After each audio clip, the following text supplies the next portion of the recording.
How you doing? I wanted to show you how to use Google Hangouts or a website called Appear.in to do some video conferencing with your students. Now, unfortunately for you, in order to show this software, I actually had to put myself on here so you get to see me, and since I'm doing a video conference, I needed a second computer, and I just put that one over here so that you can see me twice on two ends of a video conference, which is kind of fun, maybe. Anyway, I wanted to talk about using video conferences in class for a couple of different things. Maybe it would change up and give a different feel for a whole group reading that you wanted to do one day.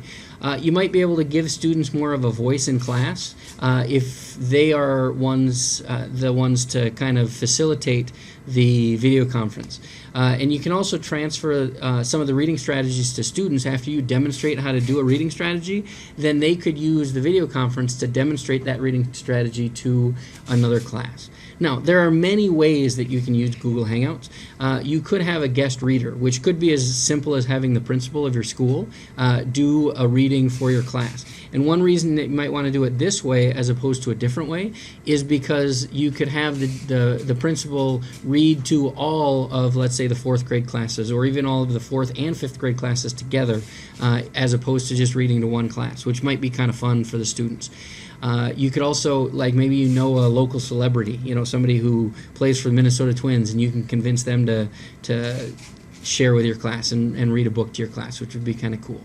Anyway, there's lots of other things that you can do as well. You might be able to partner with another same grade level class and do some sort of a reading with them. Maybe you want to take turns, and one class would facilitate one week where they would read a passage and then ask some questions about the passage, and then it would be the other class's turn.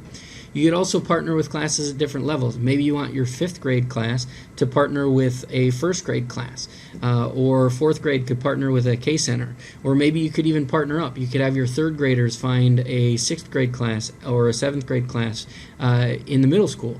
And you could do a similar thing where maybe the older class would read to the younger class a couple of times, come up with some good questions for the students to answer in that younger class, and then you could switch it, and the younger class could read to the older class.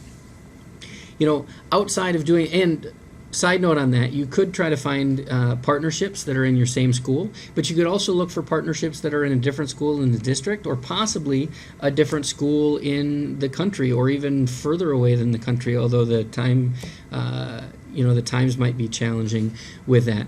But you could, in finding classes that are far away, maybe you could find a class that's far away that's reading the same book, and so you could interact with a class that's in California reading a book, and it would be kind of cool for your students just to think that they're reading the same book as students that are thousands of miles away.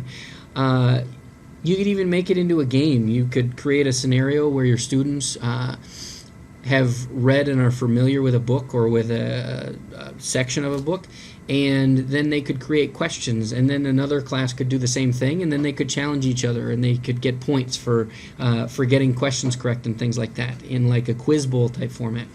I'm sure that there are lots of other ways that you could use this that I haven't thought of. I just wanted to showcase a couple of them that you might want to use. So hopefully some of those things might work for you, and you would want to try to do a Hangout or something like that to do some video conferencing with your students.